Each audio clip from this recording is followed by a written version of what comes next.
তুমি আমার জীবনের সেই দুঃসাহস যার পর আর কখনো এমন দুঃসাহস করার ক্ষমতা আমার নেই।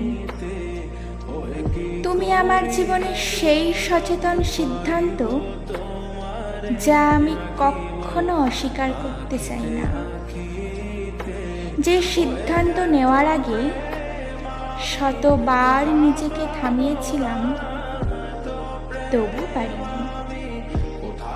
তুমি আমার জীবনের সেই অধ্যায় যার শেষ লাইনটা আমি অধ্যায় শুরু হওয়ার আগেই অনুমান করেছিলাম।